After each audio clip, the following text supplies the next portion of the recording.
I also want to say something about this paper. I wrote it about a year ago on the request of Millennium, who had, in a way, commissioned it, and then it went through review, and I made 2 changes, and I finally decided in the reviews I managed apparently to upset everybody. The liberals complained, the scientists complained, the humanitarians complained, the lawyers complained.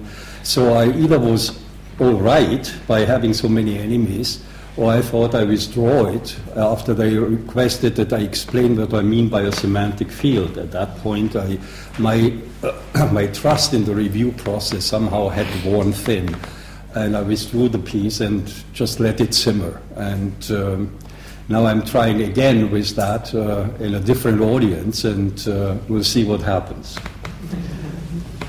The return of religion has not only engendered new conflicts in world politics, but has fundamentally challenged the Western political project, which allegedly rests on a strict separation of the public and the private sphere. Religion is supposed to play a part only within the confines of the latter, within privacy, since it's considered to be a privately held belief. Of course, this project is neither shared by all Westerners, nor is it necessarily persuasive to other cultures. Thus, within the emerging global sphere, it is by no means clear whether such a strict separation can muster assent. For this reason, some thinkers, such as Habermas and Connolly, among others, have attempted to formulate a new approach in which the semantic potential of religion can be harnessed for politics, while avoiding at the same time the establishment of an orthodoxy. Irrespective of what we think of those proposals, one thing seems clear, that the strict dichotomy of religion and politics cannot consistently be maintained, precisely because the freedom of religion is one of the fundamental rights protected by law, and thus religion and politics are in a way interdependent. In this talk, I want to probe the conceptual problems that are engendered by this intertwining of law, politics, and religion. And in so doing, I want not only to correct that part of the Westphalian myth which maintains that the secular politics of modernity, which were thereby established, but I also want to show that with the recent emergence of the human rights discourse, which can be taken as a religion for agnostics, some of the very same problems arise at the intersection of politics, law, and religion that we encountered before with the more traditional faiths. The inevitable tension between the universalist claims embodied in many religions and the actual limitations engendered by the plurality of different societies and political systems is of interest to me both historically and analytically.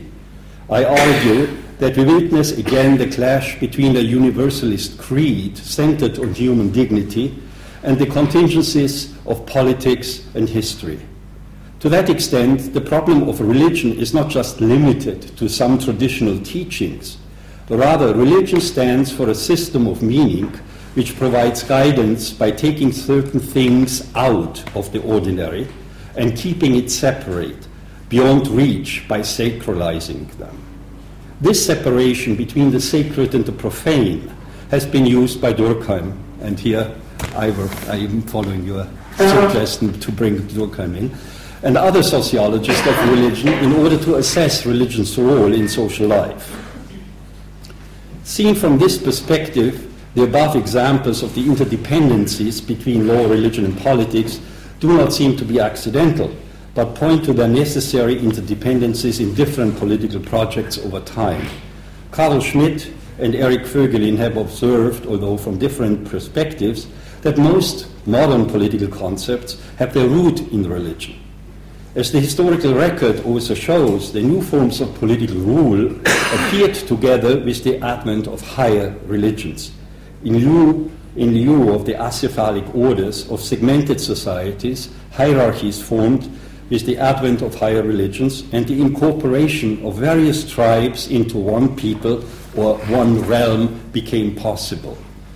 Here the people of the covenant uniting under God's law provides the historical example and the template for later reenactments, as in the case of the Puritans. The Pharaonic Empire and the Aristotelian synoikismos of various Greek clans under new political law represents another historical instance of the same phenomenon.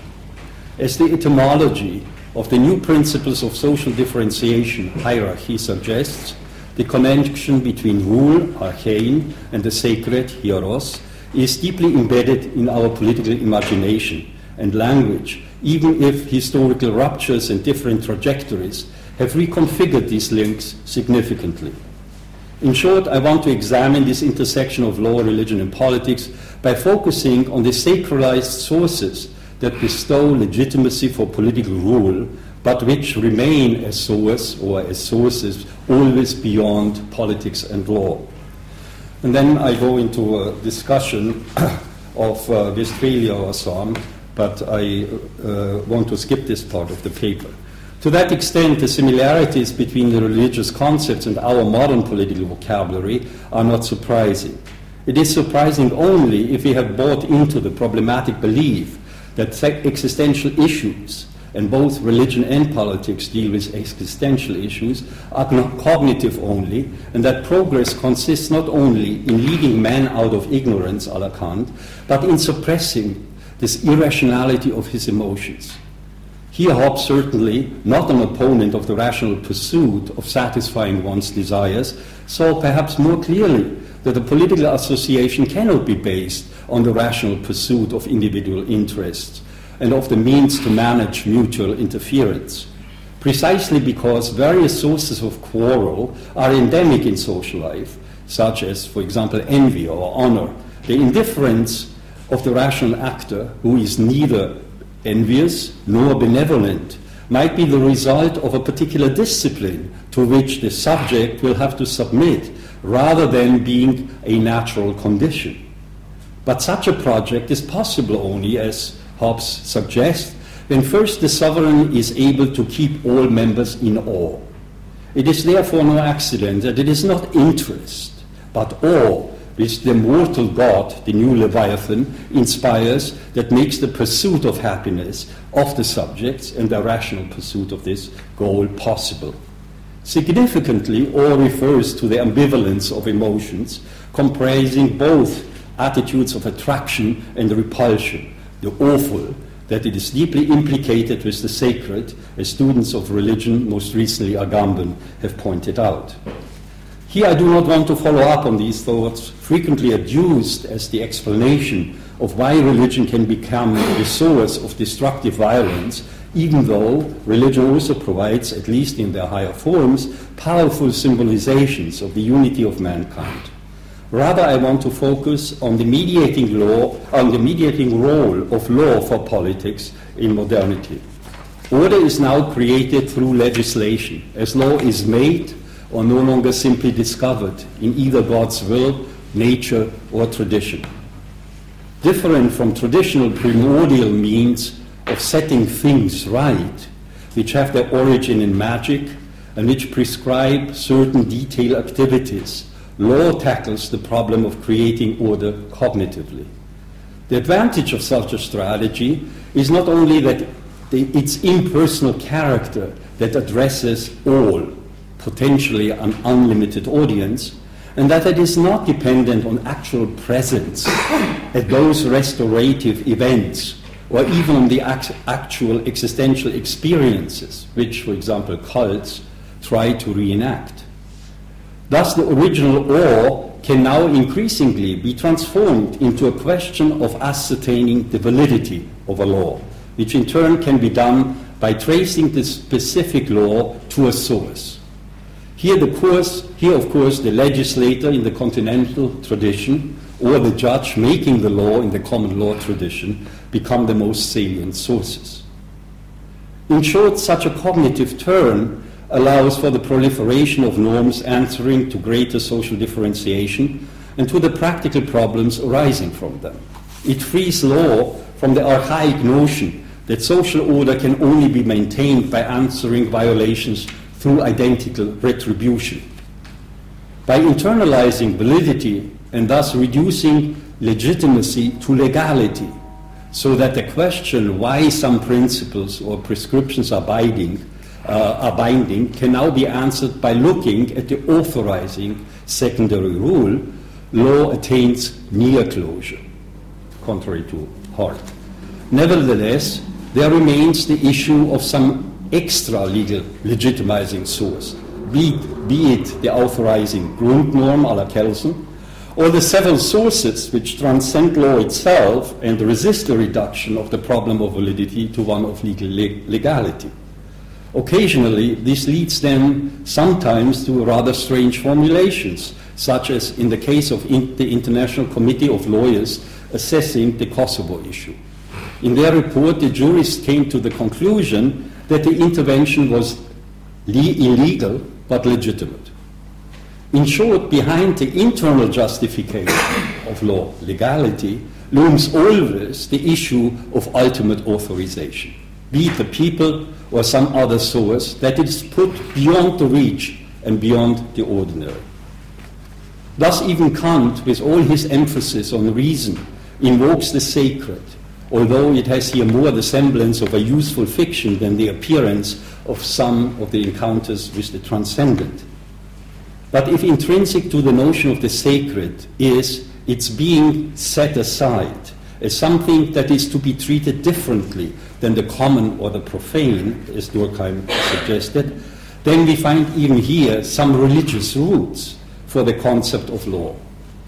In a rather strange section of his Metaphysics of Morals, Kant writes in regard to the obligatory character of law and its legitimizing source. If a subject, meaning person, having pondered over the ultimate origin of the authority now ruling, wanted to resist this authority, he would be punished, got rid of, or expelled as an outlaw, as ex lex, in accordance with the law of this authority. That is, with every right, and it occurs with every right. A law that is so holy and inviolable that it is already a crime even to call it into doubt in a practical way, and so to suspend its effect for a moment is thought as if it must have arisen, not from human beings, but from some highest, flawless lawgiver. And that is what we are saying when we say all authority from God. This saying is not an assertion about the historical basis of the civil constitution. It instead sets forth an idea as practical principle of reason, the principle that the presently existing authority ought to be obeyed, whatever its origin. End of quote. Similar arguments are made by Rousseau, not only about the lawgiver who is endowed with near divine capacities, but also when he, in a way, socializes the people by removing them from their day-to-day encounters and from their particular deals they make with each other, by distinguishing between the volonté générale from the volonté des tous. The individual, as part of the people, has to keep personal preferences in abeyance and must choose in accordance with the criteria that would be best for all. The people are also distinguished from the existing multitude, since they emerge out of the aliénation totale, and the moral change induced by the social contract substitutes in man's conduct not only justice for injustice, I quote, but transforms him also from a stupid and ignorant animal into an intelligent being and man. End of quote. But precisely because the concept of the people requires such a distancing from the ongoing interactions, it also widens the perspective, since the choices of the people of today will affect future generations. Only in this way community can be constituted as an ongoing and transgenerational concern. In the same way, being one people also presupposes a common recognition of who belongs to us and who is a stranger. But the reflection on who we are immediately raises the question of where we came from. It is therefore no accident that the nation, which its allusion to presumed naturalness of a common ancestry, replaces soon the state as the center of attention. As a matter of fact, soon it is not consent and the participation in common matters, a crucial element underlying the ancient concept of the res publica, but it is the nation that lends legitimacy to the state. All these important historical problems do not come into focus by the master metaphor of modern politics, i.e. the contract, which assumes that these questions have been settled. After all, people must know who the others are with whom they contract, and they must develop a non-myopic conception of a self and of their interest in order to keep this resulting association as an ongoing concern. As all contractarians realize, the social contract is special. It is not simply a contract which one can easily undo by contrary action or by opting out, even with or without compensation. But if this is the case, then the specific nature of political obligation has to be addressed. Liberal contractarians do this badly by assuming either the permanence of contract or simply by the argument that otherwise a return to the state of nature is inevitable, as Hobbes does. The alternative is to construe a state as a mutual benefit association and to imply consent by such innocent acts like traveling on a highway, as does Locke. But the solution of implied consent is problematic, as any presumption of an action implying consent requires a prior rule to that effect. Of course, such rules can be passed even for future generations, but it is not clear what consent is then doing here. If the rule has been passed by others, for example my forebears, and not by my voluntary uptake, how can it be consent which is obliging me? Without some presupposed notion that the laws of a community are binding on its members, to which they owe loyalty qua members, the argument becomes incoherent. It is in this way that the people come to see themselves as the authors of their choices, and in this way a constitution can claim loyalty and respect for limiting and enabling conditions of such a political order. Obviously, the duties flowing from loyalty are quite different from those resulting from contract or universal norms. To that extent, the specific obligations do not sit well with the attempts of ethics that tries to ground all obligations in universal principles. The only duties that are particular and that are accepted in this foundational discourse are the ones which derive their existence from contractual undertakings. But even here, the universal principle that promises have to be kept serves as a foundation.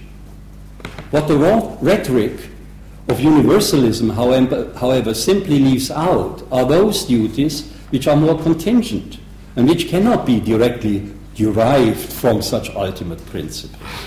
This is the case with loyalty. It is owed to those people and institutions who define us as historical particular subjects, that establishes who we are. One might be obliged to strangers due to the promises made or to the general principles underlying their status as persons which require recognition. But one cannot be loyal, or one can only be loyal to friends and to others who are or have become part of us. Loyalty connects us to particular groups and invokes particular historical experiences. It cannot be tailor-made as a freestanding, decontextualized structure that is imposed upon a group. The law must be the repository of people's particular experiences and meaning, even if the produced text, such as the Constitution, satisfies the criteria of justice and makes reference to universal human values. Consequently, as Hirschman considers loyalty as one of the most fundamental social mechanisms that cannot be reduced to either exit or voice. These rather philosophical arguments are of decisive importance for international law and its role in the present in international politics. Given that the existing state boundaries are less and less able to serve their steering purposes under conditions of globalization, and given that the flows of migrations have dramatically altered the composition of historical peoples or nations, the question of how law is able to respond to these changes. But equally important is the delegitimization of the people and their will as ultimate sources of law, given the atrocities of the Nazi regimes and the persistence of genocidal tendencies at the present. Here the invocation of universal human rights, the growth of transnational legal networks, or even the tutelary notion of sovereignty, making its exercise dependent on the responsibility to protect, have been interpreted as harbingers of the growth of a new cosmopolitan law. The promises they promise together to revolutionize international law and make out of the former practical association, a constitutional order for mankind. These are, of course, important developments which all have spurred their own debates on constitutionalization, on the fragmentation of the international legal order, on the judicialization of politics, on transnational principled networks and their impact, on the growth of transnational administrative law, just to name a few. Of course, I cannot possibly discuss the merits of these arguments here. Rather, I shall limit myself to the question of how these changes have impacted on that concept, bestowing legitimacy through sacralization. As we have seen within historical times, custom, the mos maiorum, the law of God, of nature, and later the will of the sovereign, and when sovereignty became finally the attribute of the populace, of the people, have all served this function, this sacralizing function. This, of course, spawned a debate between whether international law was also really law, since it didn't possess a clear hierarchy of norms, or even if we accepted that sources provided viable secondary rule, the heterogeneity and the lack of clear reference points, such as the salus publica or the will of the people, made it often difficult to decide what international law really is.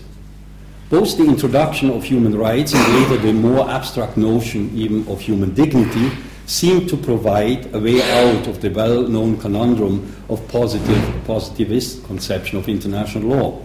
But the question remains if such a conceptual move is able to deliver on what it seems to promise, the emergence of a cosmopolitan law based on universal principles. Kant's caveat concerning the critical inquiry into the ultimate origins of authority now ruling and his limitation of cosmopolitan rights to a right of visit rather than opting for a full-fledged panoply of subjective rights should give us some pause. As of late, we notice, however, that instead of the emphasis on the citizen of the author of law, a significant shift has occurred towards not the citizen but the advocate and the judge. Furthermore, within the human rights project, the dominant figures have become the victim and the perpetrator before a court. The former, the victim, is supposed to be helped by proper professionals.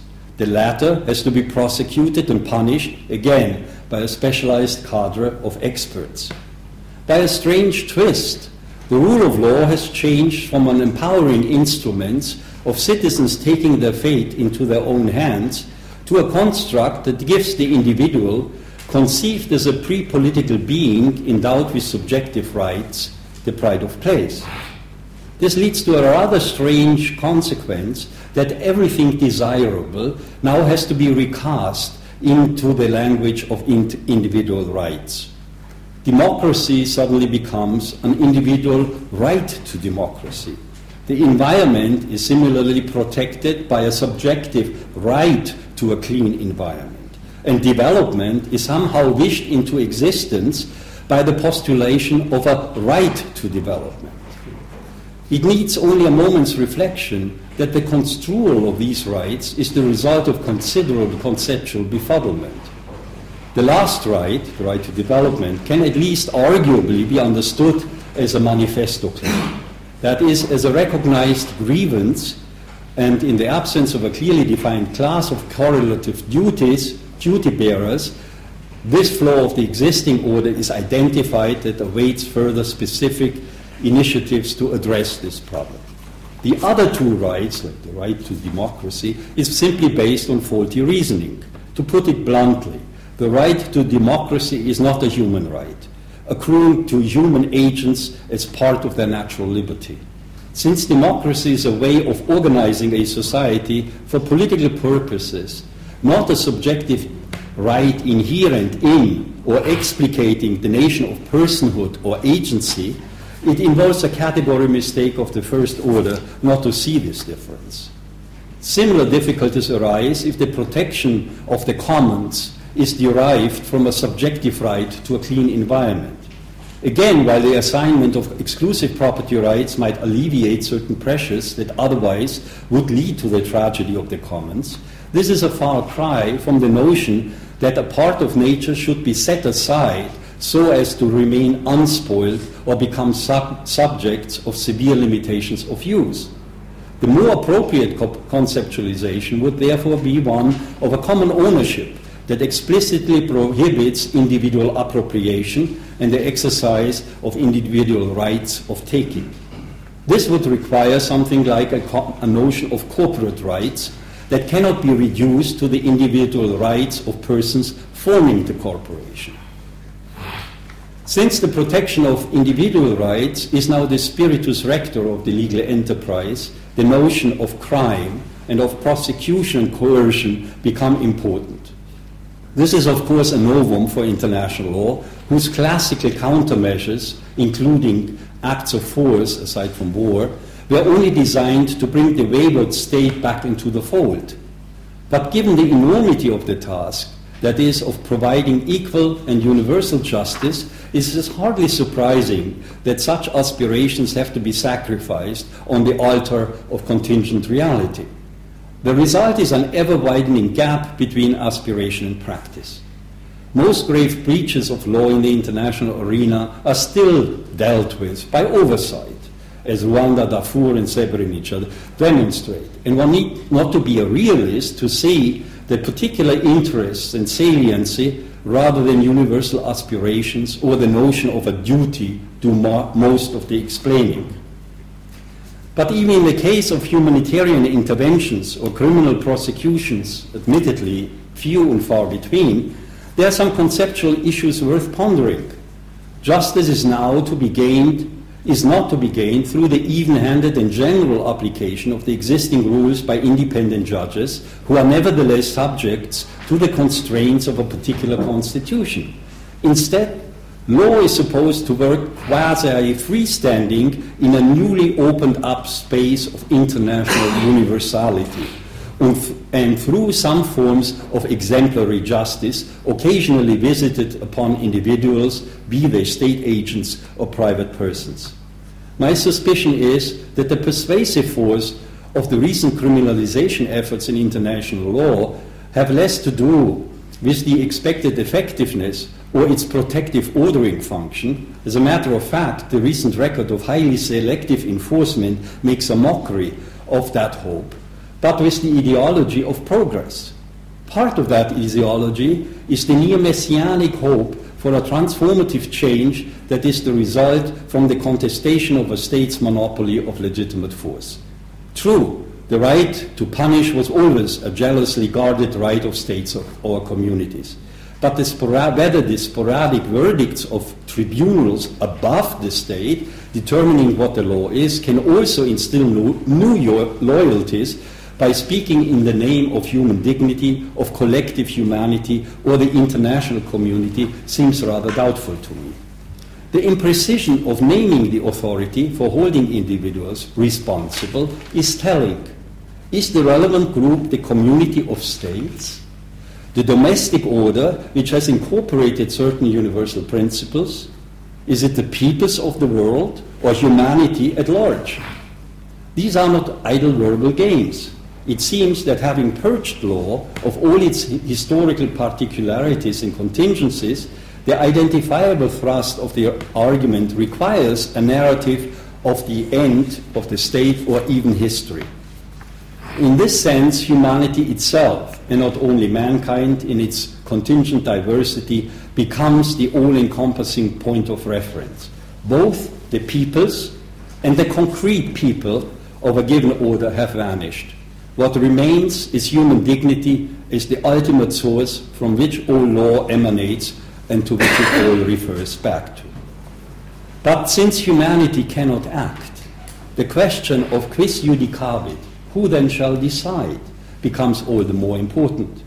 It does not need too much sagacity to see that such a state of affairs is an open invitation for imperial projects pursued singly by a great power or by a coalition of the willing. Politics eliminated because of its contingent and particular character is likely to return with a vengeance. It will do so not as art of the possible, but as a fundamentalist creed, cynically manipulated, or still worse, as one that is actually believed in. In a way, this discussion has brought us back to the beginning and to the skeptical first cut as the possibilities for an effective mediation of religious differences by law. Instead of beginning with some operational definitions of religion, law, and politics that treat the social world as if it were of natural kinds, I argued for the necessity of seeing of how law, politics, and religion interact in a semantic field. Since the social world is one of artifice, our concepts are not mere descriptions or icons of a pre-existing reality, but constitutive of our world. Since such an analysis becomes necessarily also historical, it is through the reconfiguration and tracing the changes that the meanings of the terms is disclosed. As a first step, I examined, therefore, the secular myth of Westphalia, which I haven't done here. Far from institutionalizing a purely secular order, I argued, the historical record is clear. That what was established were established churches rather than the legitimization of the rulers by a mere Dei Gratia principle, and rather than a secular order which developed. Several political solutions to the intractable problems that pitted Protestants against Catholic orthodoxy were then discussed. Within these considerations in mind, I inquired into the sacralization of the people as they emerged from the original contractarian metaphor, but soon transfigured into the nation that bestowed legitimacy onto the state and its laws.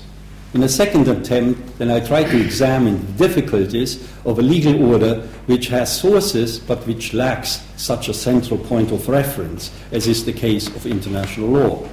This leads then either to the conceptualization of a secondary order based on the self-limitation of sovereigns and on their consent as the main source.